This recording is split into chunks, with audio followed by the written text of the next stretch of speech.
ನಮಸ್ಕಾರ. ಜೀನಿ ನ್ಯೂಸ್ ವೀಕ್ಷಕರಿಗೆ ಸ್ವಾಗತ.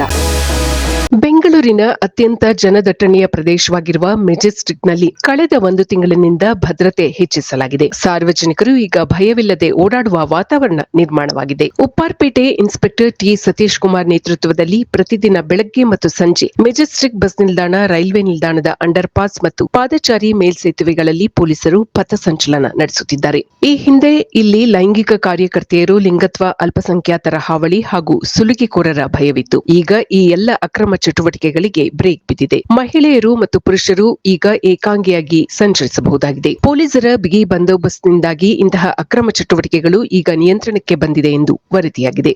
ವಿವಿಧ ಠಾಣೆಗಳ 15ಕ್ಕೂ ಹೆಚ್ಚು ಪೊಲೀಸರನ್ನು ಮೆಜೆಸ್ಟಿಕ್ನ ಆಯಕಟ್ಟಿನ ಸ್ಥಳಗಳಲ್ಲಿ ನಿಯೋಜಿಸಲಾಗಿದ್ದು ನಿರಂತರ ನಿಗಾ ವಹಿಸಲಾಗಿದೆ. ಮೆಜೆಸ್ಟಿಕ್ನಲ್ಲಿ ನಡೆಯುತ್ತಿದ್ದ ಅಕ್ರಮಗಳ ಕುರಿತು ಪ್ರಜಾವಾಣಿ ಸರಣಿ ವರದಿಗಳನ್ನು ಪ್ರಕಟಿಸಿತ್ತು. ಈ ವರದಿಗೆ ಎಚ್ಚೆತ್ತ ಪೊಲೀಸ್ ಇಲಾಖೆ ಈಗ ಕಟ್ಟುನಿಟ್ಟಿನ ಕ್ರಮ ಕೈಗೊಂಡಿದೆ. ಸಾರ್ವಜನಿಕರು ಈ ಬಂದೋಬಸ್ತ್ ಕೇವಲ ಕೆಲವೇ ದಿನಗಳಿಗೆ ಸೀಮಿತವಾಗದೆ ನಿರಂತರವಾಗಿ ಮುಂದುವರಿಯಲಿ ಎಂದು ಆಶಿಸಿದ್ದಾರೆ. ಈ ದಿನದ ನಿರಂತರ ಸುದ್ದಿಗಳಿಗಾಗಿ ವೀಕ್ಷಿಸುತ್ತಿರಿ ಜೀನಿ ನ್ಯೂಸ್. ನಮಸ್ಕಾರ.